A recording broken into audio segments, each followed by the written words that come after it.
HTML, CSS এবং Bootstrap কোর্সের আজকের ভিডিওতে আমরা ছোট একটা ফর্ম ডিজাইন করব এবং আমরা জানবো ফর্মের কিছু ইনপুট টাইপ সম্পর্কে। তো অলরেডি আমরা অনেকগুলো ইনপুট টাইপ সম্পর্কে পরিচিত হয়েছি, তো আমরা দেখবো সেগুলোকে আমরা কিভাবে কাজে লাগাতে পারি।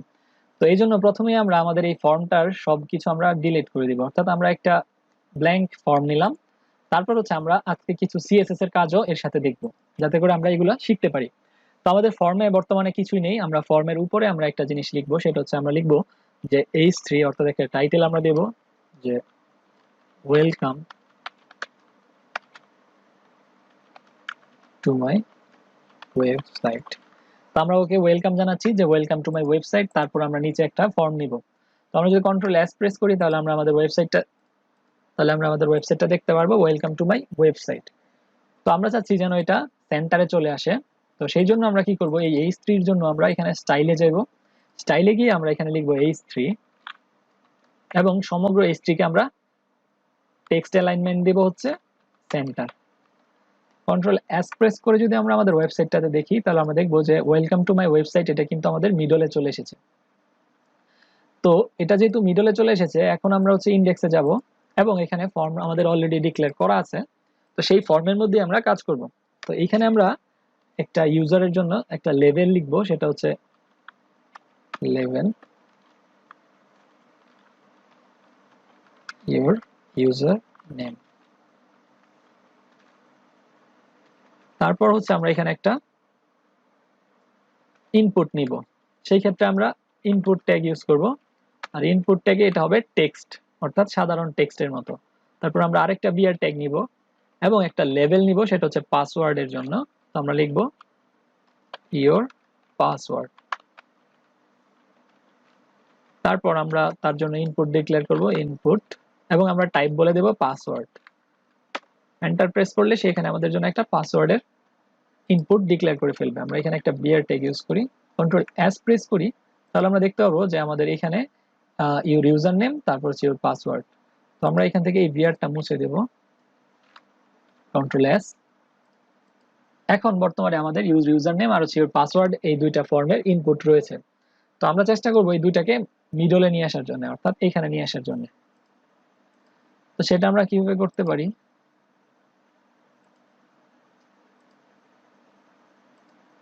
এই জন্য আমরা একটা ফর্ম ডিক্লেয়ার করতে পারি এখানে, অর্থাৎ ফর্ম নামে যত ট্যাগ আছে সেই ট্যাগকে সে স্টাইল করবে এবং আমরা এখানে দেব অ্যালাইন, টেক্সট অ্যালাইন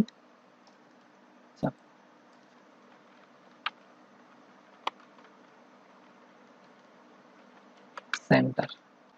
যদি কন্ট্রোল S দেই তাহলে আমরা দেখতে পারবো যে আমাদের এটা মোটামুটি সেন্টারে চলে এসেছে, যদিও আমাদের অনেক কিছু করা দরকার ছিল, তাও এটা কাজ করেছে। অর্থাৎ আমাদের CSS আমাদের ফর্মটাকে সেন্টারে নিয়ে এসেছে অ্যালাইনমেন্ট দেওয়ার কারণে। তো বর্তমানে আমাদের ফর্মটা এখন আছে ইউজার নেম আর পাসওয়ার্ড। তো আমরা দেখবো যে এখন প্লেস হোল্ডার ইউজ করবো এখানে, অথবা আমরা এখানে লেভেলও দিতে পারি। তো আমরা একটু ডিজাইন করার চেষ্টা করবো, অর্থাৎ এটার মধ্যে একটু প্যাডিং দিব, এটা এখানে একটু প্যাডিং দিব।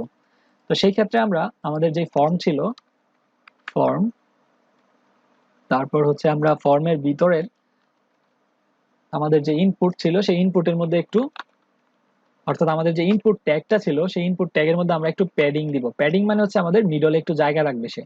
তো প্যাডিং আমরা দিলাম 10 পিক্সেল। তো কন্ট্রোল S প্রেস যদি করি আমরা তাহলে আমরা দেখতে পারবো যে আমাদের এটা একটু বড় হয়ে গেছে, অর্থাৎ আমাদের যে টেক্সটটা মাঝখানে বসবে সেটা থেকে একটু ভিতরে চলে এসেছে, অর্থাৎ চারদিক দিয়ে একটু জায়গা নিয়ে নিচ্ছে। আমরা যদি মার্জিন দিতাম তাহলে কিন্তু সে বাইরের দিক দিয়ে জায়গা নিত, যেহেতু আমরা প্যাডিং দিয়েছি সুতরাং সে ভিতরের দিকে জায়গা নিয়েছে। তো ইউজার নেম আর পাসওয়ার্ড আমাদের এখন আছে। এখন আমরা দেখবো অটো ফোকাস আসলে কি। অটো ফোকাস যদি আমরা দেই, অর্থাৎ আমরা যদি এখানে এই ইনপুটটাই অটো ফোকাস দেই তাহলে কি হবে, সেই জন্য আমরা ইনপুট ইন্ডেক্সে চলে আসব এবং আমাদের যে ইনপুট ফাইলটা ছিল ইনপুট ট্যাগ, এখানে আমরা লিখবো অটো ফোকাস। অটো ফোকাস দেওয়ার সাথে সাথে আমরা যদি পেজটা লোড করি তাহলে আমরা দেখতে পাবো যে অলরেডি আমাদের এখানে কার্সরটা চলে এসেছে, অর্থাৎ আমাদের এই ইনপুটে কার্সর চলে এসেছে। আমরা যদি এইটাতে অটো ফোকাস দেই তাহলে নিচেরটাই চলে যাবে। আমরা এটা কন্ট্রোল X এবং আমরা যদি এই ইনপুটের মধ্যে দিই control V, control Z, auto focus. Control S press করলে আমরা দেখতে পারবো যে আমাদের এখন দ্বিতীয়টার মধ্যে আমাদের ফোকাস চলে এসেছে। তো এভাবে অটো ফোকাসের দ্বারা আমরা এটা ডিক্লেয়ার করতে পারি যে কোথায় কার্সরটা থাকবে প্রথমে।